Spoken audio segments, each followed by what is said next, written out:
क्या तुम्हें मेरी जरा भी कदर नहीं है? एक बच्चे की तरह उसने शिकायत करते हुए कहा। क्या तुम मुझे यहाँ रुकने के लिए भी नहीं कह सकती? जैसे ही उसने तान्या के कान को अपने मुंह से काटा, उसकी बॉडी एक बार फिर से कांपने लग गई। उसने उसकी तरफ देखा और कहा, मेरे कान को इस तरह मत छेड़ो। अगर ये उसकी आदत बन गई तो ये उसके लिए बहुत प्रॉब्लम की बात हो जाएगी। ठीक है। आदित्य ने अपने हाथ पीछे कर दिए और उसे किस करने के लिए आगे झुका। मैं वो करना बंद कर दूंगा, लेकिन उसकी जगह ये करूंगा। क्या ये ठीक है? तान्या कुछ नहीं बोली। क्या तुम सच में नहीं चाहती कि मैं यहां रुकूं? आदित्य ने कहा। उसे पता था कि उसे वहां से जाना ही होगा, लेकिन फिर भी वो उसके मुंह से सुनना चाहता था कि वो उसे यहां थोड़ी देर और रुकना चाहती है। तान्या उसकी इस चाल को समझ गई थी और उसने मजाक करते हुए कहा, हाँ, अगर तुम्हें रुकना है तो तुम रुक सकते हो। मैं वो शब्द खुद कहूं या नहीं, उससे क्या फर्क पड़ता है? मुझे उससे बहुत ज्यादा फर्क पड़ता है। आदित्य ने उसकी आंखों में देखते हुए कहा, मैं चाहता हूं कि तुम मुझे यहाँ रुकने के लिए कहो, क्योंकि तुम भी मुझसे दूर नहीं होना चाहती। तान्या ने कुछ नहीं कहा। पहले 1-2 सेकंड के लिए उसने आदित्य की आंखों में देखा और फिर उसके लिप्स पर किस करने के लिए वो अचानक आगे झुक गई। आदित्य तो हैरान ही हो गया था। उसने ऐसा बिल्कुल नहीं सोचा था कि वो सामने से उसे किस करेगी। आदित्य तो खुशी के कारण 7वें आसमान पर पहुंच गया था। उसने तुरंत उसे जोर से अपनी बाहों में पकड़ लिया और उसने भी किस करना शुरू कर दिया। उसकी ऐसी एक्साइटमेंट को देखकर तान्या पहले तो वहां से भाग जाना चाहती थी। हालांकि आदित्य ने उसे ऐसा करने के लिए जरा सी भी जगह नहीं दी। वो उसे किस करता रहा। तान्या को लग रहा था कि उसे सांस नहीं आ रही और वो इसी कारण शायद पैरालाइज हो जाएगी। आदित्य के उसे छोड़ने के बाद वो सांस लेने के लिए हांफने लग गई। आदित्य ने उसकी पीठ को सहलाया और उससे कान में कहा, मुझे सच में अब जाना होगा, लेकिन तुम्हें किसी भी चीज की जरूरत हो तो मुझे बता देना और अपना ध्यान रखना मत भूलना। तुम भी अपना ध्यान रखना, तान्या ने कहा। आदित्य ने मुस्कुराते हुए कहा, अगर मैं यहाँ आधे घंटे और रुक जाऊं ना तो कैसा रहेगा? दोनों साथ में रहकर थोड़ा समय बिताते हैं, तान्या ने मुस्कुराते हुए कहा और अपना सर हिलाया।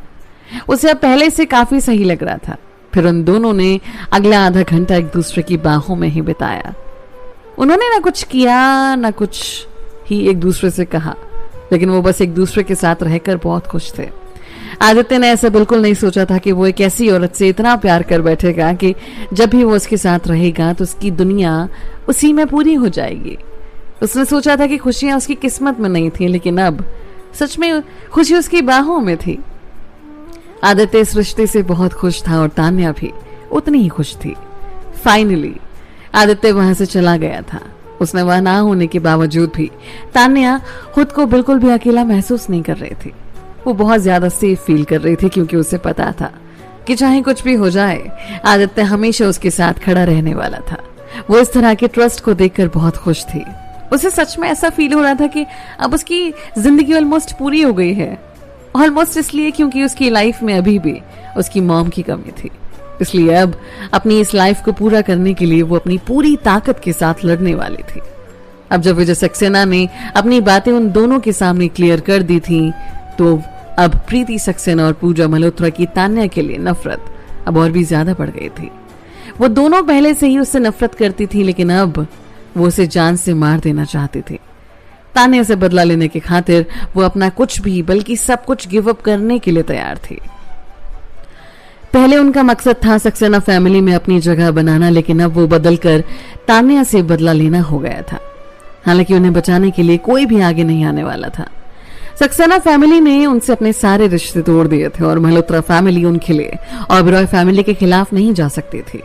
प्रीति और पूजा पे एक ऐसी पोजीशन में आकर फंस गए थे जहां से उन्हें कोई भी बचाने वाला नहीं था। वैसे तो पूजा अभी भी मल्होत्रा फैमिली की वारिस थी, लेकिन सिर्फ नाम के लिए। अब उन्हें उसकी कोई जरूरत नहीं थी, इसलिए वो बस अब अदिति शर्मा पर ही भरोसा कर सकती थी। अदिति के परिवार का काफी नाम था और उनका सक्सेना फैमिली पर एहसान भी था, इसलिए वो एकदम परफेक्ट कैंडिडेट थी। अदिति को उनकी मदद करने में कोई दिक्कत नहीं थी, खास करके प्रीति सक्सेना से इतने सारे वैल्यूएबल गिफ्ट्स लेने के बाद तो बिल्कुल नहीं। लेकिन अगर तान्या आहूजा से बदला लेने में मैं तुम्हारी मदद करती हूँ तो सक्सेना फैमिली को शायद इस बात से दिक्कत होगी और वो फिर कभी आप दोनों को दोबारा अपने परिवार का हिस्सा नहीं बनाएंगे, अदिति ने कहा। इस पर प्रीति ने कहा, हमें इस तरह छोड़ देने की गलती उनकी है, इसलिए हम उनके बारे में क्यों सोचें। तुम जितना भी बुरा कर सकती हो उतना बुरा करो, हमें अब सक्सेना फैमिली की कोई परवाह नहीं है। पूजा भी उसकी बात से सहमत थी। उसने कहा, मॉम बिल्कुल सही कह रही हैं। सक्सेना फैमिली में ऐसा क्या खास है? हमारे साथ इतना बुरा करके वो खुश कैसे रह सकते हैं? अगर तुम तान्या आहूजा को बर्बाद करने के साथ साथ सक्सेना फैमिली को भी खत्म कर दो तो ये बात बहुत अच्छी होगी। प्रीति ने कहा, बिल्कुल, उन्हें भी बर्बाद कर दो। हमसे पंगा लेकर उन्होंने खुद के पैर पर ही कुल्हाड़ी मार दी। हमें ये सब करने पर उन्होंने मजबूर किया है, इसलिए अपनी इस हालत के जिम्मेदार वो खुद ही होंगे। अदिति उनका ये एटीट्यूड देखकर अंदर ही अंदर खुश हो रही थी। ठीक है, तो मैं उन सब लोगों से बदला लेने में तुम्हारी मदद करूंगी। तुम बस देखती जाओ कैसे मैं उस तान्या आहूजा को बर्बाद करती हूँ। अदिति बेटा, थैंक यू सो मच। अगर फ्यूचर में तुम्हें हमसे कुछ भी चाहिए होगा, हम तुम्हारी मदद करने में बिल्कुल पीछे नहीं हटेंगे। प्रीति सक्सेना ने उसका हाथ पकड़ा और उससे वादा किया। अदिति ने कहा, प्रीति आंटी, आप ऐसा मत कहो, मैं वही कर रही हूँ जो मुझे करना चाहिए। चाहे आपको मेरी कभी भी मदद की जरूरत हो, मैं हमेशा आपकी मदद के लिए आपके साथ खड़ी रहूंगी। अगर तुम्हें भी कभी किसी चीज की जरूरत हो तो बेझिझक तो हमसे कह सकते हो, प्रीति ने जवाब दिया। वो बहुत खुश थी कि शर्मा फैमिली का एक मेंबर उसके साथ खड़ा था और उसके साथ वो और पूजा इस दुनिया में किसी और पर भरोसा नहीं कर सकते थे। शुक्र है अदिति उनकी मदद करने के लिए मान गई थी। इस बात से वो और पूजा बहुत खुश हो गए थे क्योंकि उन दोनों को बड़ी आसानी से एक पावरफुल फैमिली के मेंबर का साथ मिल गया था। पूजा और प्रीति की मदद करने के लिए अदिति ने पूजा के लिए एक बहुत बड़ी बर्थडे पार्टी रखने का सोचा। यहाँ तक कि प्रीति खुद सक्सेना फैमिली को इनवाइट करने गई। पहले तो वो इनविटेशन को रिजेक्ट कर देना चाहते थे, लेकिन प्रीति ने उन्हें मनाते हुए कहा कि वो सच में चाहते हैं कि वो लोग पूजा की बर्थडे पार्टी में आए। वो दोनों बस उन्हें इतने सालों से प्यार देने के लिए थैंक्स कहना चाहते थे। ये पार्टी उनके लिए पार्टिंग सेरेमनी भी होने वाली थी। उसने वादा किया था कि वो इस पार्टी के बाद उनसे कभी नहीं मिलेंगे। अगर वो ये इनविटेशन एक्सेप्ट नहीं करते तो उन दोनों माँ बेटी के मन में हमेशा इस बात का दुख रहेगा। हालांकि उसके हाँ बोलने के पीछे मेन कारण ये था कि तान्या ने भी उन्हें ये इनविटेशन एक्सेप्ट करने की सलाह दी थी और इसका मतलब ये था कि तान्या को भी इस बर्थडे पार्टी का इनविटेशन मिला था। ये पूजा का बर्थडे था और उसका नाम उसकी गेस्ट लिस्ट में था। तो जाहिर सी बात है कि ये तान्या के खिलाफ उनकी पहली चाल होने वाली थी। हालांकि इसी चीज का तो तान्या इंतजार कर रही थी। तान्या, तुम्हें कैसे पता कि वो इसी पार्टी में तुम्हारे खिलाफ अपना कदम उठाएंगे? आलिया ने पूछा। तान्या को बिल्कुल भी डर नहीं लग रहा था, बल्कि वो तो बहुत एक्साइटेड थी। कम से कम वो मुझे दिन के उजाले तो नहीं मारेंगे। क्या उन्होंने तुम्हें फंसाने के लिए कोई साजिश रची होगी? हाँ शायद। तो फिर मैं उस पार्टी में हमेशा तुम्हारे साथ ही रहूंगी। मैं तुम्हें कुछ नहीं होने दूंगी, आलिया ने प्रॉमिस किया। तान्या ने मुस्कुराते हुए कहा, डोंट वरी, मुझे कुछ नहीं होगा। मेरे साथ अभी भी एजेंसी की पावर है। उनकी कोई भी चाल मेरे खिलाफ काम नहीं करेगी। आलिया भी हंसने लग गई थी। तुम सही कह रही हो, मैं तो ये भूल ही गई थी कि तुम विजय सक्सेना की मुंह बोली नातिन हो। तो चाहे वो तुम्हारे साथ कुछ भी कर लें, सब यूजलेस होगा। और तो और मैडम प्रेसिडेंट भी तुम्हारे साथ ही है। पूजा ने ये सब बिल्कुल नहीं सोचा होगा, इसलिए ये पार्टी एक बहुत ही ज्यादा इंटरेस्टिंग शो होने वाला था। आलिया को एहसास हुआ कि अब जब वो इतने टाइम से तान्या के साथ रह रही है, इसलिए उसका दिमाग भी थोड़ा बहुत उसकी तरह चलने लग गया था। अपने दुश्मनों को मुंह पर तमाचा पड़ता देख उसे बहुत मजा आता था। जितना ज्यादा जोर का तमाचा, उतना ज्यादा उसे मजा आता था। इसलिए बर्थडे पार्टी से पहले ही आलिया इस फेस स्लैपिंग का शो देखने के लिए अब और ज्यादा इंतजार नहीं कर पा रही थी। जल्दी ही पूजा की बर्थडे पार्टी का दिन आ गया था। तान्या ने उस पार्टी में एकदम अच्छे से तैयार होकर जाने का सोचा। वैसे तो उसे ज्यादा ताम झाम अच्छा नहीं लगता था, लेकिन हर चीज का एक सही समय और सही जगह होती है।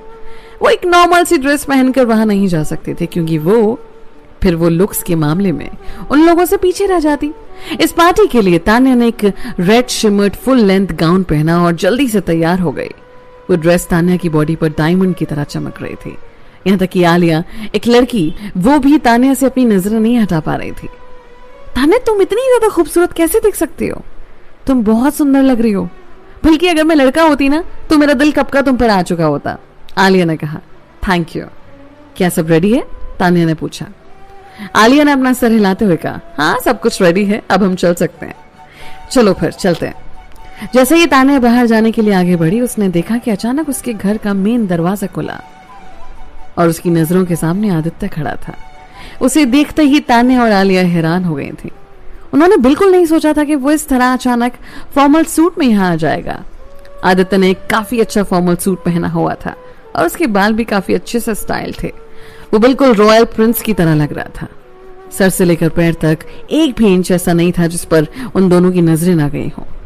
और ऊपर से उसकी इतनी ज्यादा अट्रैक्टिव पर्सनैलिटी ने उसकी लुक्स पर 4 चांद लगा दिए थे। आलिया का मुंह खुला का खुला रह गया था और तानिया भी हैरान हो गई थी। हालांकि जल्दी से वो अपनी हैरानी से बाहर निकली और उसने आदित्य से पूछा, तुम यहाँ क्यों आए हो? आदित्य उसकी तरफ आगे बढ़कर कहा, मैं तुम्हारा पार्टनर हूँ, तो मैं यहाँ कैसे नहीं आ सकता? मेरा पार्टनर? आदित्य ने कहा, बिल्कुल, पार्टीज में जाने के लिए तुम्हारी जैसी ब्यूटीफुल को उसका पार्टनर तो चाहिए ही होगा, और इस काम के लिए तो मैं तुम्हारे साथ हमेशा खड़ा रहूंगा। तानिया समझ गई थी कि वो क्या कहना चाह रहा था। वो उसका साथ देने के लिए वहां आया था। वाकई में इस तरह अकेले पार्टी में जाना उसके लिए काफी अजीब था। उसे एक पार्टनर की जरूरत तो होगी ही। तानिया को इन सब चीजों के बारे में पता नहीं था, इसलिए वो ये देखकर हैरान थी कि आदित्य इतना ज्यादा थॉटफुल होगा। ये सिर्फ पूजा मल्होत्रा की बर्थडे पार्टी थी, लेकिन फिर भी वो अपनी बिजी स्केड्यूल में से टाइम निकालकर उसके लिए वहां आया। इस जेस्चर ने उसका दिल छू लिया था। तुम बहुत सुंदर लग रही हो, लेकिन अभी भी एक चीज की कमी है। आदित्य ने अचानक एक ज्वेलरी बॉक्स निकाला। उस बॉक्स में डायमंड इयररिंग्स थे। जब तानिया ने उन इयररिंग्स को देखा तो वो हैरान हो गई थी। आलिया ने खुश होते हुए कहा, अरे ये तो बहुत सुंदर है तानिया, ये इयररिंग्स तुम पर बहुत अच्छे लगेंगे। सच में तानिया की ड्रेस के साथ एक्सेसरी की कमी तो थी ही। उसने आदित्य की तरफ देखा और कहा, तुम्हें कैसे पता कि मैं इयररिंग्स पहनना भूल जाऊंगी?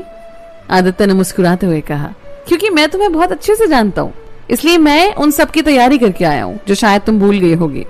वो डेटा और ज्वेलरी के बारे में बोल रहा था। तानिया उसे इस तरह देखकर बहुत खुश हो रही थी। एक इंसान और था जो बहुत खुश हो रहा था, वो थी आलिया। एक प्राउड फ्रेंड की तरह उसने उन दोनों को देखा और वो ये देखकर बहुत खुश हो रही थी कि ये दोनों एक दूसरे के साथ खड़े होकर कितने अच्छे लगते हैं। उनके जितना कंपैटिबल कपल इस पूरी दुनिया में होगा ही नहीं। लुक्स, ब्रेन और टैलेंट के मामले में वो दोनों एक दूसरे के बराबर थे। वो दोनों एक दूसरे के लिए बने थे। आलिया खुद को बहुत लकी मान रही थी कि वो उन दोनों की दोस्त थी। आदित्य ने खुद उसे इयररिंग्स पहनाने में मदद की। उन इयररिंग्स के साथ वो अब और भी ज्यादा खूबसूरत लग रही थी। वैसे तो आदित्य ने पहले भी कई बार उसे ऐसे ब्यूटीफुल आउटफिट्स में देखा था, पर अभी भी वो उससे अपनी नजरें हटा नहीं पा रहा था। उसने ऊपर से नीचे तक एक तानिया को अच्छे से देखा और फिर कहा, तानिया तुम सच में बहुत खूबसूरत हो, क्या तुम्हें इसी तरह पार्टी में जाना है? आलिया को समझ आ गया था कि आदित्य थोड़ा जेलस हो रहा था। आदित्य को इस बात की जलन थी कि बाकी के लोगों को भी तानिया की सुंदरता को देखने का मौका मिल जाएगा। वो चाहता था कि ये ब्यूटी सिर्फ उसी के लिए हो।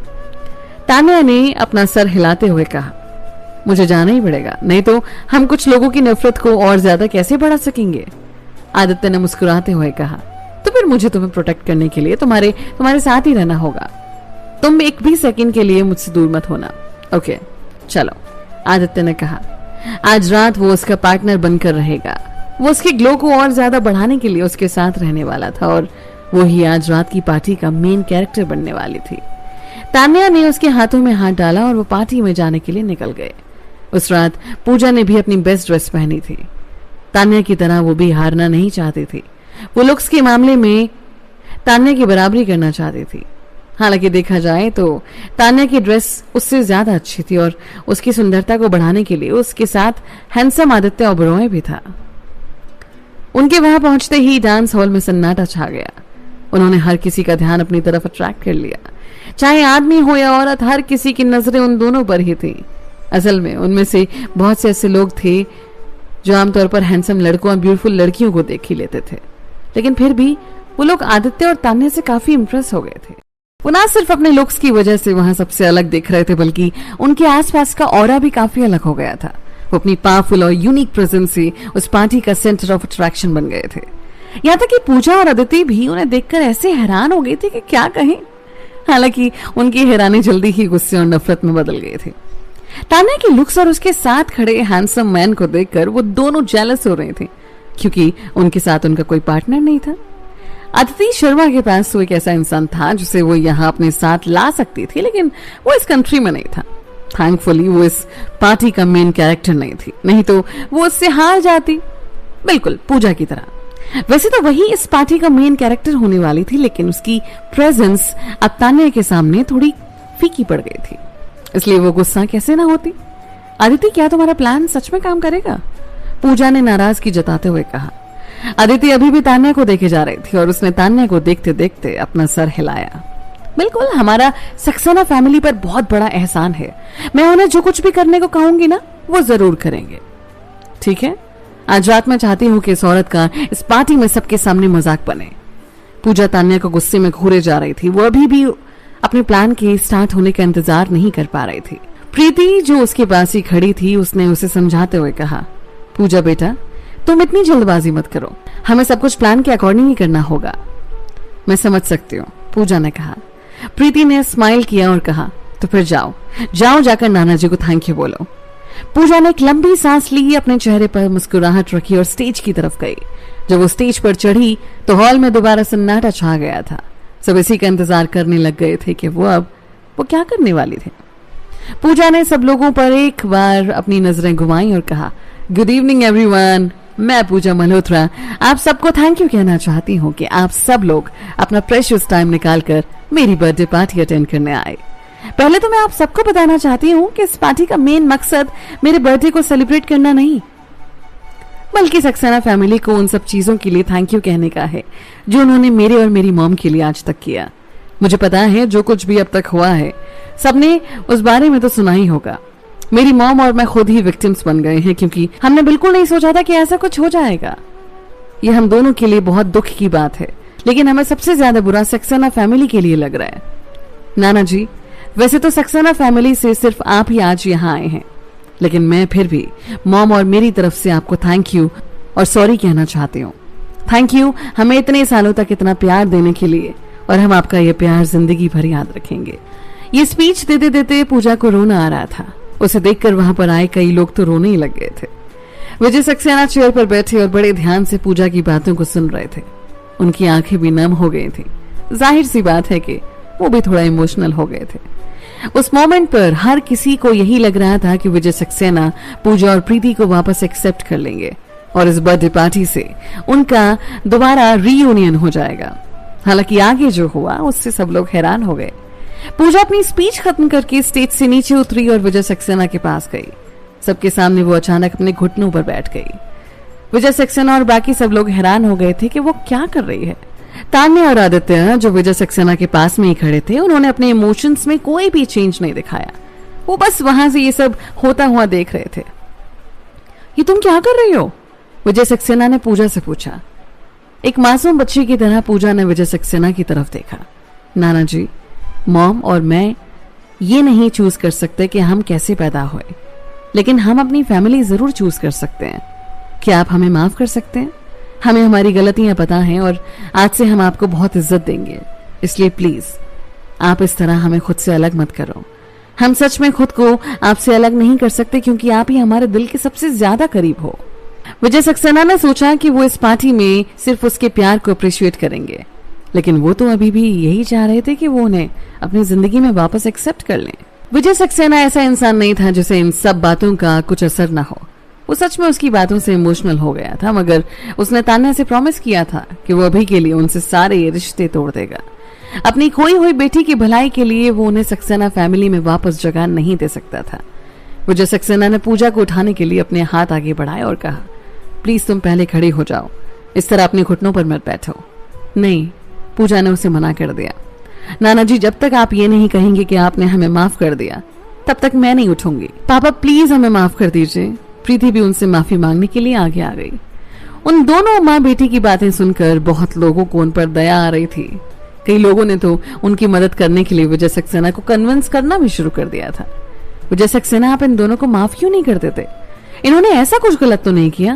ये सब कपूर फैमिली की गलती है और इन्हें इन सब के बारे में बिल्कुल नहीं पता था, इसलिए आपको इन दोनों को ब्लेम नहीं करना चाहिए। बिल्कुल, आखिर आप ही ने इन दोनों को पाल पोस कर बड़ा किया है। इनसे आपका खून का रिश्ता नहीं है, लेकिन इतने सालों का रिश्ता आप इतनी आसानी से नहीं तोड़ सकते। नाना जी, क्या आप प्लीज हमें माफ कर सकते हैं? पूजा ने विजय के हाथ को टाइट से पकड़ा और रोने लग गई। थोड़ी देर चुप रहने के बाद विजय सक्सेना ने कहा, एक्चुअली मैंने तुम दोनों को कभी ब्लेम नहीं किया, इसलिए प्लीज तुम खड़ी हो जाओ। मैं सच में तुम दोनों को गलत नहीं बोल रहा। रियली? पूजा हैरान हो गई। नाना जी, इसका मतलब कि आप हमें दोबारा एक्सेप्ट करने के लिए रेडी हो? पापा, क्या आप हमें वापस अपनी फैमिली में लेने के लिए तैयार हैं? क्या आप मुझे वापस अपनी बेटी बनाने के लिए तैयार हैं? प्रीति ने पूछा। विजय सक्सेना ने अपना सर हिलाते हुए कहा, हम इस बारे में बाद में डिस्कस करते हैं। आज पूजा का बर्थडे है, ऐसी बातें करके मुझे उसका बर्थडे खराब नहीं करना। प्लीज तुम खड़े हो जाओ। ये सुनकर पूजा ने अचानक रोना शुरू कर दिया। नाना जी, आप उसी दिन हमें दोबारा एक्सेप्ट करने के लिए मान गए थे, लेकिन कुछ ही मिनटों में आप अपनी बातों से मुकर गए। आपने वो सब क्यों किया? क्या वो सच में किसी और की वजह से था? पूजा ने सीधा तान्या की तरफ इशारा किया। अचानक तान्या स्पॉटलाइट में आ गई थी। विजय सक्सेना नाराज होते हुए बोले, इस बात का तान्या से क्या लेना देना? तुम इस तरह उसे ब्लेम मत करो। मैं उसे ब्लेम नहीं कर रही। आपने इसी की वजह से हमें खुद से दूर करने का डिसाइड किया था। उस दिन आपने मुझसे प्रॉमिस भी किया था कि आप हमें वापस एक्सेप्ट कर लेंगे, लेकिन स्टडी रूम में उससे सीक्रेट मीटिंग के बाद आप अचानक अपने प्रॉमिस से मुकर गए थे। यहाँ तक कि तान्या आहूजा ने खुद से एडमिट किया था कि वो सबके पीछे उसी का हाथ है। लेकिन मैं ये नहीं समझ पा रही कि वो सिर्फ आपकी मुंह बोली बेटी है, तो फिर आप उसकी हर बात क्यों मान रहे हो? मुझे समझ नहीं आ रहा कि आप ऐसा क्यों कर रहे हैं। क्या वो आपके लिए हमसे ज्यादा इंपॉर्टेंट है? क्या बात यह है कि वो आपका कुछ ऐसा ऑफर कर सकती है जो कि हमारी फैमिली ऑफर नहीं कर सकती? तुम बिल्कुल गलत कह रही हो, विजय सक्सेना ने अचानक कहा। उस जैसे चालाक आदमी को बिल्कुल पता था कि पूजा अपनी बातों से किस तरफ इशारा कर रही थी। पूजा कहना चाहती थी कि उसके और तान्या के बीच सेक्सुअल रिलेशनशिप था। तान्या उसकी जूनियर थी। उसके इंडियन कल्चर में एक ऐसा एग्जाम उसके नाम और जिंदगी दोनों को बर्बाद कर सकता था, और इंडियन कल्चर में एक ऐसा इल्जाम उसके नाम और जिंदगी दोनों को बर्बाद कर सकता था। हालांकि ऐसा नहीं लग रहा था कि पूजा इतनी आसानी से चुप होने वाली है। अगर ऐसा नहीं है तो फिर वो इतनी आसानी से हमारे रिश्ते को मैनिपुलेट कैसे कर सकती है? नाना जी, अगर मैं आपकी असली नातिन नहीं भी हूं तो भी तान्या आपसे मुझसे तो कम ही रिलेटेड है ना। उसके लिए आप हमें खुद से कैसे दूर कर सकते हैं? नाना जी, क्या आपके दिल में हमारी इंपॉर्टेंस तान्या से कम है? पापा, मुझे भी इस बात का जवाब चाहिए। प्रीति ने भी रोते हुए कहा, आपके दिल में क्या हमारी वैल्यू सच में तान्या से बहुत कम है? किसी दूसरे परिवार में पैदा होने के अलावा हमने और कुछ गलत नहीं किया। आप हमें इस तरह कैसे ट्रीट कर सकते हैं? पूजा, और मैंने आपसे इतनी ज्यादा रिक्वेस्ट की है, लेकिन फिर भी आप हमें सुनने से इनकार कर रहे हैं। मैं बिल्कुल नहीं सोच सकती कि आप हमें इतनी नफरत करते हैं, तो शायद इस औरत की इंपॉर्टेंस आपकी जिंदगी में हमसे ज्यादा होगी। उसके कहने पर आप हमें इस तरह लात मारकर अपनी जिंदगी से निकाल रहे हैं, इस बात को आप और कैसे एक्सप्लेन कर सकते हो? तान्या आहूजा, तुम खुद एक्सप्लेन करो।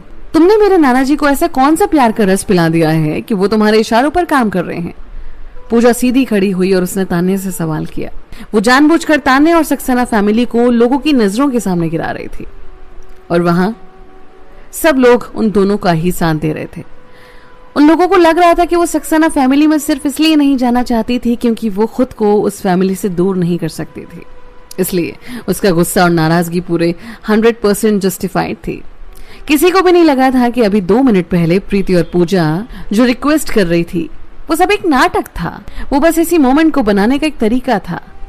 लोग हमेशा ही एक कमजोर इंसान के साथ अपनी सिंपैथी दिखाते हैं, इसलिए उनका प्लान लोगों के सामने यही इंप्रेशन बनाने का था कि वो तान्या के कारण ही आज इतनी परेशानी में थे, और इसी प्लान का इस्तेमाल करके वो तान्या को फंसाना चाहते थे। हर कोई उन दोनों के ही साथ खड़ा था और किसी को नहीं पता था कि वो ये पहले से ही बनाया हुआ एक प्लान है। तो ये इनका प्लान है। तान्या डिसअपॉइंट हो गई और उसने तो बल्कि इससे भी और ज्यादा उम्मीद लगा रखी थी। तुम तान्या आहूजा, पापा को हमारे खिलाफ भड़काने के लिए क्या किया तुमने? क्या तुमने उन्हें सेड्यूस नहीं किया? प्रीति ने पूछा। तान्या कुछ कहते उससे पहले ही विजय सक्सेना ने गुस्से से कहा, तुम दोनों ये क्या बकवास किए जा रही हो?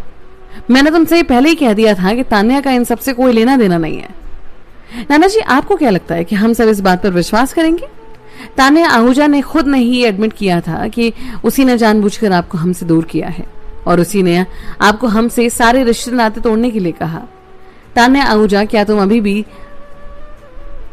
सबके सामने ये बात दोबारा कहने की हिम्मत कर सकती हो? मैं ये करने की हिम्मत क्यों नहीं करूंगी? तान्या ने अपनी आईब्रोज ऊंची की और कहा, वाकई में मैंने ही नाना जी को तुम दोनों से ये रिश्ता तोड़ने के लिए कहा था।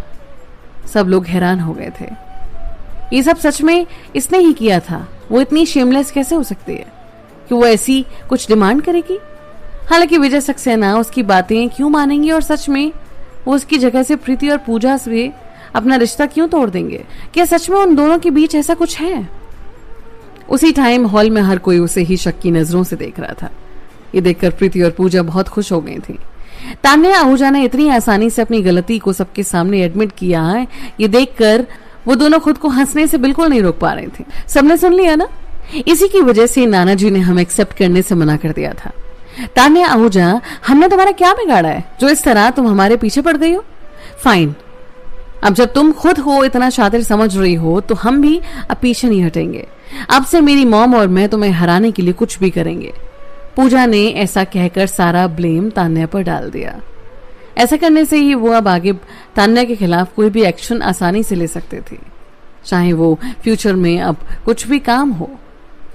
उन्हें माफ कर दिया जाएगा क्योंकि उन्हें ही पहले परेशान किया गया था। कमबैक स्टोरी तो हर किसी की अच्छी लगती है। प्रीति उसकी बात को समझ गई थी और उसने तान्या से कहा, तान्या आहूजा, इतनी कम उम्र में तुम इतने कैलकुलेटिव डिसीजंस लेती हो, तुम्हें समझना सच में बहुत मुश्किल है। अगर तुम जैसी औरत को हमने इस तरह धरती पर घूमने दिया तो इससे पूरी दुनिया को ही नुकसान होगा। आज हम पूरी दुनिया के सामने तुम्हें एक्सपोज कर रहे हैं। अब तुम्हारी सजा का टाइम आ गया है। फिर उसने तान्या को चांटा मारने के लिए अपना हाथ उठाया। इससे पहले कि वो चांटा मारती, आदित्य ने कसकर उसका हाथ पकड़ लिया। उसने उसकी कलाई को जोर से मोड़ा और उसे घूरने लगा। क्या तुम्हें लगता है कि तुम उसे छू भी पाओगी? आदित्य की आंखों में गुस्सा देकर प्रीति चौंक गई थी। छोड़ो, छोड़ो मुझे, गेट लॉस्ट। आदित्य ने झटके से उसका हाथ छोड़ा और उसे वार्निंग देते हुए कहा, अगर तुम मारना चाहती हो तो तुम ये दोबारा ट्राई कर सकते हो। प्रीति जमीन पर गिर गई और जोर से चिल्लाई। मॉम! उसे पकड़ने के लिए पूजा आगे बढ़ी। उसने चिल्लाते हुए, सिक्योरिटी, आदित्य ओबेरॉय यहाँ लोगों पर अटैक कर रहे हैं, कोई प्लीज पुलिस को बुलाओ। ओबेरॉय फैमिली यहाँ लोगों पर हाथ उठा रही है। सिक्योरिटी जल्दी से भागकर उसके पास आई, लेकिन उन्होंने आदित्य को कुछ नहीं किया। उसके खिलाफ वो लोग जा ही नहीं सकते थे। तुम सब यहाँ खड़े खड़े मेरा मुंह क्या देख रहे हो? इसे अभी के अभी यहाँ से बाहर निकालो, नहीं तो वो लोगों पर अटैक करता रहेगा। प्रीति बड़ी मुश्किल से वापस खड़ी हुई और सिक्योरिटी को ऑर्डर दिया। अचानक तान्या ने उसे घूरते हुए कहा, असल में अग्रेसिव हो कौन रहा है? मुझे लगता है कि यहाँ पर सभी ने ये देख लिया होगा कि कौन मुझे चांटा मारने के लिए आगे बढ़ा था, क्योंकि तुमसे बड़ी होने के नाते मुझे तुम्हें सबक सिखाने का हक है। क्या मेरा तुम्हारा गलत तरीके को सही करना गलत है? प्रीति ने पूछा। विजय सक्सेना अब अपने गुस्से को कंट्रोल नहीं कर पा रहे थे। बहुत हो गया। तुम तान्या जैसी इतनी अच्छी लड़की पर बेतुके इल्जाम लगाने का प्लान कर रही हो। सिर्फ इतना ही नहीं, तुम दोनों मेरे अगेंस्ट भी प्लानिंग कर रही हो। मुझे सच में नहीं पता था कि तुम दोनों ऐसा भी कुछ करोगी। विजय सक्सेना सच में बहुत गुस्से में थे। वो ये सब जानकर बहुत ज्यादा डिसअपॉइंट हो गए। ऐसा लग रहा था कि पहली बार वो उनकी असलियत देख रहा हो कि असल में वो कैसी थी। वो दोनों खुद को इस तरह उनसे अलग होता देख गुस्सा हो सकती थी, लेकिन इस तरह वो उनकी नाम का बदनाम नहीं कर सकती थी। उन्होंने उन दोनों को इतने सालों तक प्यार दिया था और कपूर फैमिली में पैदा होने और उनकी इज्जत करने के बावजूद भी उन्होंने पुलिस को उन्हें अरेस्ट करने के लिए मना कर दिया। उन्हें दोबारा से एक्सेप्ट करने के लिए उन्हें थोड़ा टाइम चाहिए था, लेकिन उन दोनों ने जानबूझकर उससे बदनाम किए जाने का डिसाइड कर ही लिया, सिर्फ इसलिए क्योंकि उन्होंने उन दोनों को सक्सेना फैमिली में वापस एक्सेप्ट नहीं किया था। उन्हें उस तरह उनके कैरेक्टर पर शक करने से पहले एक बार सच में सोच लेना चाहिए था। उन्होंने खुद से पूछा, क्या इन्हें सच में नहीं पता कि मैं किस तरीके का इंसान हूं? फाइनली उन्हें समझ में आ गया कि वो उन्हें जानते तो थे, पर जानबूझकर उनके बारे में अफवाहें फैला रहे थे। विजय सक्सेना स्टूपिड नहीं थे। उन्हें पता चल गया था कि वो दोनों उससे अब बदला ले रही थी। जैसा उन्होंने सोचा था, उनका गुस्सा उन दोनों को भी नहीं रोक पाया। प्रीति ने कहा, पापा आप हमें ऐसे कैसे कह सकते हैं? ये तो ऑब्वियस है कि आप इस चालाक औरत के बहकावे में आ गए हैं, नहीं तो आप हमें इस तरह क्यों ट्रीट करते? पापा आपने हमें डिसअपॉइंट किया है। अब जब आपने एक अनजान की बातों में आकर हमसे रिश्ते तोड़ ही लिए हैं तो अब आप हमारी नजरों में अपनी इज्जत खो चुके हैं। पापा आप ही ने हमें ऐसा करने पर मजबूर किया है। बिल्कुल नाना जी, अब हम आपसे बहुत ज्यादा डिसअपॉइंट हैं। आप हमें, जो कि आपकी फैमिली है, उसे एक अनजान के लिए कैसे छोड़ सकते हैं? नाना जी, क्या आपको कोई आइडिया भी है कि हमें इस बात से कितना दुख हुआ है? आप हमें ऐसे कैसे ट्रीट कर सकते हैं? पूजा ने फिर से रोना शुरू कर दिया था। वो इतना ज्यादा रोने लग गई थी कि वो ढंग से बोल भी नहीं पा रही थी। प्रीति ने जल्दी से अपना हैंकी निकाला और उसके आंसू पोंछे। उनका ये नाटक वहां सभी लोगों को उनके साइड कर रहा था। उन्हें लग रहा था कि विजय सक्सेना ने अब अपनी हद पार कर दी है। एक ऐसी चीज जो खुद को वो कंट्रोल नहीं कर सकते थे, उस चीज की वजह से उन्हें उनके साथ ऐसा बिहेव नहीं करना चाहिए था। वो सच में बहुत ही ज्यादा बुरे इंसान थे, क्योंकि एक ही मिनट में उन्होंने इतने सालों का रिश्ता ऐसे ही तोड़ दिया था। कोई भी विजय सक्सेना का पर्सपेक्टिव समझ ही नहीं पाया था। कपूर फैमिली ने उनकी बेटी को चुरा लिया था और बचपन में ही उसे घर से दूर कर दिया था। वो शायद अभी तक जिंदा भी नहीं होगी, तो फिर वो कैसे इतनी आसानी से प्रीति और पूजा को अपनी फैमिली में जगह दे देते। यहाँ तक कि उनके खिलाफ जाने के लिए प्रीति ने कपूर फैमिली का साथ भी दिया था, लेकिन फिर भी उन्होंने उसके खिलाफ कोई एक्शन नहीं लिया। वो बस अपनी बेटी को ढूंढना चाहते थे और कुछ समय के लिए उन्हें खुद से दूर रखना चाहते थे। इसमें क्या गलत था? उन्होंने इतने सालों तक उन्हें प्यार किया, तो क्या इसका मतलब ये था कि उन्हें अब जिंदगी भर उन्हें प्यार देना होगा? अभी तक जितना उन्होंने उनके लिए किया होगा, क्या उतना काफी नहीं था? क्या वो सिर्फ इसलिए गुनहगार बन गए थे क्योंकि वो उसके साथ अब अच्छे से पेश नहीं आते थे? ये किस तरीके का लॉजिक था? सक्सेना फैमिली, जो कि इन सब में सबसे बड़ी विक्टिम बन गई थी, उसे अभी भी इन सब एलिगेशंस को क्यों फेस करना पड़ रहा था? उन दोनों को सक्सेना फैमिली का ये दुख समझ आ रहा था, लेकिन अब वो उन्हें जरा भी सिंपैथी नहीं दिखाने वाली थी, क्योंकि अब उनके लिए खुद से बढ़कर और कोई नहीं था। अगर वो उनकी फीलिंग्स को समझ सकती थी तो वो उन पर उन्हें वापस एक्सेप्ट करने के लिए प्रेशर भी नहीं डालती। वो अपनी गलतियों को कभी भी सुधारना ही नहीं चाहती थी। वो बस खुद पर आई मुसीबतों को कम करना चाहती थी। ऑफ कोर्स विजय सक्सेना इतने भी बेवकूफ नहीं थे कि वो उनकी साजिश को ना समझ पाते। उन्होंने ही उन्हें पाल पोस कर बड़ा किया था, इसलिए उन्हें पता था कि जिन चीजों से वो खुद को अलग नहीं कर सकते, वो ये सक्सेना फैमिली में रहने के फायदे। उन्हें सक्सेना फैमिली से ज्यादा उनकी लग्जरी और उससे मिलने वाले फायदों से मतलब था। जब वो दोनों पहले सक्सेना फैमिली का हिस्सा थी, तभी भी वो उनके कैरेक्टर फ्लॉज को नजरअंदाज करते थे, और अभी भी इसी तरह उन्होंने उनकी नफरत को नजरअंदाज कर दिया था। लेकिन वो इतना बुरा इल्जाम उस पर क्यों लगा रहे थे? इस बात से ये तो पता चल गया था कि वो सच में उनकी कितनी रिस्पेक्ट करते थे। अगर उनके दिल में उसके लिए जरा भी इज्जत होती तो वो ये इल्जाम तो बिल्कुल नहीं लगाते कि वो फिजिकली और रोमांटिकली तान्या के साथ इन्वॉल्व थे। एक इंसान इस तरीके का इल्जाम कैसे लगा सकता है? इस बात के रियलाइजेशन से विजय सक्सेना सच में बहुत गुस्सा हो गए थे। इतने सालों तक जो उन्होंने उन्हें प्यार दिया था, आज उसे वो सब कुछ सोचकर खुद पर गुस्सा आ रहा था। उन्होंने पूरी इस दुनिया उसके कदमों के नीचे लाकर रख दी, और बदले में उन्हें क्या दिया? उन्होंने खुद ने ही अपनी पीठ पर वार करवाने के लिए 2 कुत्तों को पाल पोस कर बड़ा किया था। अब तो वो कुत्ते से भी ज्यादा खतरनाक हो गए थे। यहाँ तक कि कुत्ता भी उनके साथ लॉयल रहता होगा, जिन्होंने उसे बचाया होगा, प्यार दिया होगा और सालों से प्यार से पाला होगा। लेकिन ये दोनों तो उस इंसान के खिलाफ जाने के बारे में एक बार भी नहीं सोचेंगे जिसने उन्हें किसी भी तरह का कोई फायदा मिलता हो। वो दोनों बिना मॉरल सेंस के ही पैदा हुए थे, और ये उन्होंने एक बार फिर प्रूव कर दिया था कि सच में उनकी रगों में कपूर फैमिली का ही खून था। जितना ज्यादा वो इस बारे में सोच रहे थे, उतना ज्यादा उन्हें दुख हो रहा था।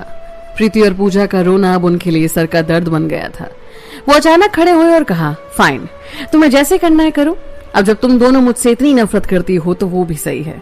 मैंने और मेरी वाइफ ने तुम्हारे साथ कभी ऐसा कुछ नहीं किया जिससे तुम्हें जरा भी तकलीफ पहुंचे, लेकिन अब जब मेरी खुद की बेटी कहीं बाहर है और परेशान है, तो मैं अब तुम दोनों को अपनी फैमिली की तरह ट्रीट नहीं कर सकता। अगर मैं तुम दोनों से अपना रिश्ता तोड़ देता हूँ तो इस बात का भी किसी इंसान से कोई लेना देना नहीं होगा। लेकिन अगर तुम दोनों इस बार जिद कर रही हो कि मैं ये सब किसी और की वजह से कर रहा हूँ, तो वो इंसान मेरी मुंह बोली नातिन है। अब तुम दोनों को समझ जाना चाहिए कि हमारा रिश्ता खत्म हो चुका है। आगे से अब तुम दोनों अपना ध्यान खुद रखोगे। मैं अपनी सक्सेना फैमिली को अनलकी समझूंगा कि उसने तुम जैसी बेटियों को पाल पोस कर बड़ा किया। इसलिए तुम चाहो तो मुझसे नफरत कर सकती हो, लेकिन अब से हमें परेशान करना बंद कर दो। विजय सक्सेना वहां से जाने के लिए मुड़ा। उन्हें जाते देख पूजा ने आवाज लगाई और कहा, नाना जी, आप हमारे साथ इतने क्रूअल कैसे हो सकते हैं? मुझे लगा था कि अभी भी आपके दिल में मेरे लिए जगह होगी। हम अभी भी सक्सेना ही हैं। हमने बिल्कुल नहीं सोचा था कि आप एक ऐसे हार्टलेस इंसान भी होंगे। नाना जी, आप अपनी खुद की फैमिली को इस तरह कैसे छोड़ सकते हैं? अंकल, आपने सच में अब अपनी हद पार कर दी। अब अदिति का बीच में ही बोलने का वक्त आ गया था। वो पूजा के पास गई और गुस्से से विजय सक्सेना को कहा, अंकल मैंने हमेशा आपकी मेरे दादाजी की तरह ही आपको रिस्पेक्ट दी है, लेकिन आज आपकी बातों ने सच में मुझे डिसअपॉइंट किया है। प्रीति आंटी और पूजा दोनों आपकी फैमिली हैं, चाहे उनसे आपका खून का रिश्ता ना हो, आप उन्हें इस तरह कैसे छोड़ सकते हैं? आपको पता भी है कि ये एक्शंस कितने घिनौने हैं। घिनौने? विजय सक्सेना आगे कुछ बोलता उससे पहले ही तान्या ने अपनी आंखें छोटी करते हुए उससे घूरा और कहा, तो तुम्हें लगता है कि हमें भी ऐसे प्रिटेंड करना चाहिए कि कुछ हुआ ही नहीं है और इन दोनों को पैम्पर करते रहना चाहिए? इन दोनों में कपूर फैमिली का खून है। हमारी सक्सेना फैमिली ने इन्हें वो सब कुछ दिया जिसके वो लायक थे, बल्कि उससे ज्यादा ही दिया।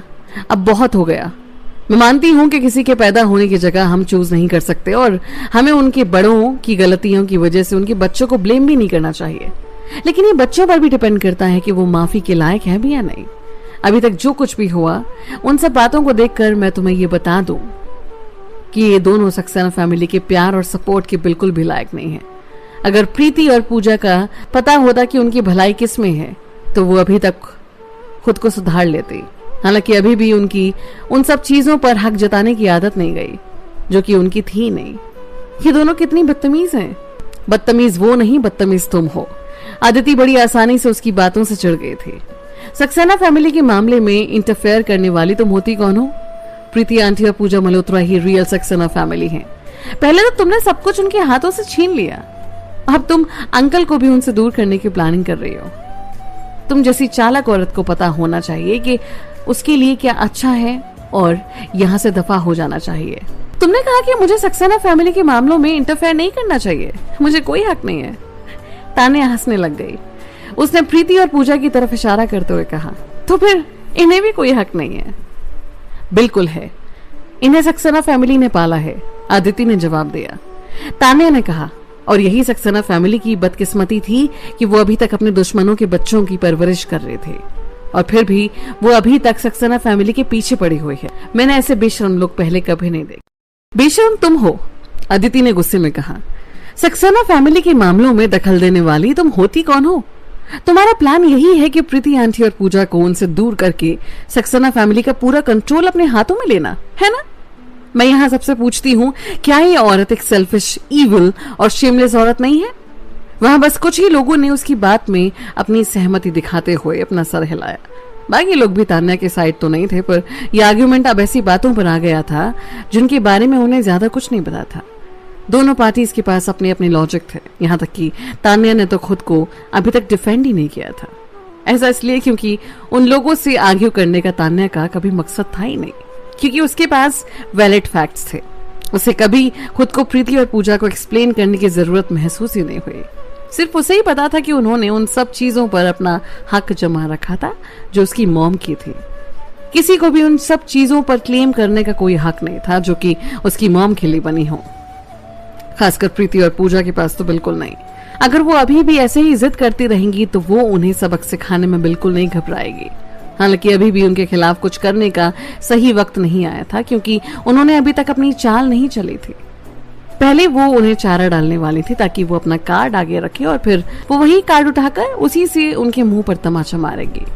तान्या ने जवाब दिया, तुमने कहा कि मैं सेल्फिश, इविल और शेमलेस औरत हूँ, लेकिन मैं उनसे तो अच्छी हूँ क्योंकि सक्सेना फैमिली ने मुझे अपनी मुंहबोली बेटी बनाया है। लेकिन उन दोनों को तो लात मारकर अपनी जिंदगी से बाहर निकाल दिया। इसलिए सक्सेना फैमिली के मामले में इंटरफेयर करने का हक मुझे उनसे ज्यादा है। और तुम सही कह रही हो, उन्हें सक्सेना फैमिली से दूर करने का आइडिया भी मेरा ही है, क्योंकि अब सक्सेना फैमिली में उनके लिए कोई जगह नहीं है। इनफैक्ट मैं तुम्हारी एक मदद कर देती हूँ और यहाँ सबको बता देती हूँ कि जब तक मैं सक्सेना फैमिली के आसपास हूँ तब तक वो कभी सक्सेना फैमिली में वापस नहीं आ सकेगी।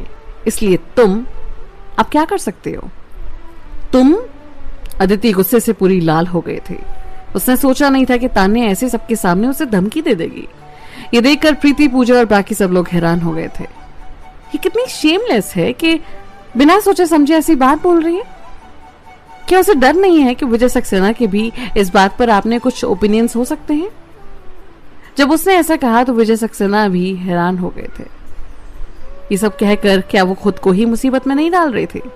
हालांकि उन्हें पता था कि तान्या इतनी भी बेवकूफ नहीं है कि उसकी ऐसा कहने के पीछे कुछ वजह तो होगी ही। विजय सक्सेना ने एक नजर आदित्य की तरफ घुमाई और देखा कि वो तान्या की इन सब बातों से बिल्कुल भी हैरान नहीं था, बल्कि ऐसा लग रहा था कि वो उसकी बात से एग्री करता था। विजय सक्सेना पहले तो थोड़ा हेजिटेट हुए और फिर उन्होंने अपने ओपिनियंस खुद के पास रखने का ही डिसाइड किया। ये औरत इतनी चालाक कैसे हो सकती है? मैडम प्रेसिडेंट ने अभी कुछ दिनों पहले ही उसे अपनी बेटी बनाया है और इससे लगता है कि ये सक्सेना फैमिली का हिस्सा बन गई। ये इतनी बेरहम कैसे हो सकती है? तुम सही कह रही हो, ये औरत सच में एक चालाक बेशर्म औरत है। सिर्फ इतना ही नहीं, ये बहुत घमंडी भी है। उस वक्त सक्सेना फैमिली का दिमाग खराब हो गया होगा जब उन्होंने ऐसी लड़की को अपनी फैमिली में एक्सेप्ट किया होगा। मैंने इससे ज्यादा बेशर्म इंसान अपनी जिंदगी में नहीं देखा। हर कोई तान्या के बारे में बुरा भला कह रहा था। ये सब देखकर अदिति का ग्रुप बहुत खुश हो रहा था। वो सोच रहे थे कि इस बेवकूफ औरत ने खुद के पैरों पर ही कुल्हाड़ी मार दी है। अब उसे सीधा स्वर्ग से नर्क तक पहुंचने का समय आ चुका है। अब ये अदिति के फाइनल शॉट मारने का टाइम था। अंकल, वो विजय सक्सेना की तरफ मुड़ी और कहा, अपनी असलियत बाहर दिखाने के बाद क्या आप अभी भी तान्या आहूजा को अपनी मुंह बोली बेटी बनाना चाहते हैं? विजय सक्सेना ने तान्या की तरफ देखा और फिर कहा, ये सक्सेना फैमिली का पर्सनल मैटर है, तुम्हें इस बात की चिंता नहीं करनी चाहिए। अदिति ने अपने चेहरे पर नाराजगी दिखाते हुए कहा, मतलब आप इसे सजा देने के लिए कुछ नहीं करेंगे? फाइन अंकल, फिर अब आगे जो कुछ भी होगा आप उसके लिए मुझे ब्लेम नहीं कर सकते। ये सब प्रीति आंटी और पूजा के लिए है और साथ ही आई होप कि ये आपकी आंख भी खोल दे। इसलिए मैं अब आपसे ये डिमांड करती हूँ कि आप तान्या आहूजा को अपनी जिंदगी से बाहर निकाल दें और मैं पूरी सक्सेना फैमिली को ये ऑर्डर देती हूँ कि वो उससे अपने सारे रिश्ते नाते तोड़ दे। हर कोई हैरान हो गया था। ऐसा कुछ डिमांड करने का किसने उसे हक दिया? विजय सक्सेना हैरान हो गए थे, लेकिन उन्हें जल्दी ही अदिति का प्लान समझ आ गया था। जैसा उन्होंने सोचा था, अदिति ने नजरें ऊंची की और पूरे घमंड के साथ हॉल में सबके सामने अनाउंस किया। शायद हर किसी को यह पता ना हो, पर सक्सेना फैमिली पर शर्मा फैमिली का एक बहुत बड़ा एहसान है। अंकल ने एक बार प्रॉमिस किया था कि वो शर्मा फैमिली की किसी भी रिक्वेस्ट को जरूर पूरा करेंगे। बस वो रिक्वेस्ट ह्यूमन डिसेंसी के खिलाफ नहीं होनी चाहिए। अब मैं आपसे डिमांड कर रही हूँ कि आप अपना प्रॉमिस पूरा करो और मेरी रिक्वेस्ट है कि ये आप और आपकी पूरी सक्सेना फैमिली तान्या से अपना रिश्ता तोड़ दे और फ्यूचर में आप कभी भी तान्या से कोई बात नहीं करेंगे। तान्या ने अपनी आईब्रोज ऊंची करी और मन ही मन सोचा, तो ये है इसका प्लान। पहले हमें पार्टी में इनवाइट किया और अपनी मासूमियत भरी बातों से सब लोगों को प्रीति और पूजा की साइड कर दिया और उनकी नजरों में ये इंप्रेशन बना दिया कि मेरी वजह से सक्सेना फैमिली उन्हें खुद से अलग कर रही है। फिर अब अदिति बीच में आई क्योंकि वो उन लोगों के साथ बुरा नहीं होने दे सकती थी और अपनी ये डिमांड रखी। इन सब बातों का अल्टीमेट गोल था तान्या को सक्सेना फैमिली से बाहर निकालना, उससे बदला लेने का यही उनका तरीका था। तान्या को सक्सेना फैमिली से बाहर करवा देना, क्योंकि तान्या ने उन्हें सक्सेना फैमिली से दूर करवाया था, तो वो भी यही करने वाले थे। ऑफ कोर्स उन्हें ये सब लोगों के सामने करना था ताकि वो तान्या को ज्यादा शर्मिंदा कर सकें। तान्या ने सोचा था कि वो लोग उसे फंसाने के लिए एक पूरा जाल तैयार करेंगे, लेकिन एंड में वो इतने छोटे से प्लान के साथ सामने आए। उसे तो ये सब देखकर हंसी आ रही थी क्योंकि उनकी सारी प्लानिंग किसी काम की नहीं रहने वाली थी। विजय सक्सेना को नहीं पता था कि ये बातें तान्या को पहले से ही पता थी। वो सच में अदिति की इस रिक्वेस्ट से हैरान हो गए थे। तुम चाहती हो कि सक्सेना फैमिली तान्या से रिश्ता तोड़ दे? उन्होंने पूछा। अदिति ने अपना सर हिलाया। बिल्कुल, अगर आप ऐसा नहीं कर सकते तो इसका मतलब ये होगा कि आप एक झूठे इंसान हैं अंकल। मुझे पता है कि आप अपने कहे शब्दों से नहीं उकरते, इसलिए आप किसी भी हालत में अपने प्रॉमिस को नहीं तोड़ेंगे, है ना? विजय सक्सेना को समझ नहीं आ रहा था कि वो क्या करे। हालांकि सच में शर्मा फैमिली का उन पर एहसान तो था ही। इसके बदले तुम कुछ और करवा लो, विजय सक्सेना ने कहा। मैंने खुद तान्या को अपनी बेटी बनाया था, तो मैं उससे कैसे ये रिश्ता तोड़ सकता हूँ? तुम्हारी ये रिक्वेस्ट मैं पूरी नहीं कर सकता, इसलिए मैं चाहता हूँ कि तुम उसे चेंज कर दो। अदिति ने उनका मजाक बनाते हुए कहा, आप तान्या आहूजा से रिश्ता तोड़ने की मेरी रिक्वेस्ट पूरी नहीं कर सकते, लेकिन जब तान्या आहूजा ने आपको प्रीति आंटी और पूजा से रिश्ते तोड़ने को कहा तो वो आप बड़ी आसानी से आपने कर दिया। अंकल, आपका ये भेदभाव मुझे बिल्कुल समझ नहीं आ रहा। हालांकि मैं अभी भी आपसे वही डिमांड करूंगी कि आप इसी वक्त तान्या से अपना रिश्ता तोड़ दें, नहीं तो पूरी सक्सेना फैमिली को एक झूठी, एहसान फरामोश और अनग्रेटफुल फैमिली प्रूव कर देगी।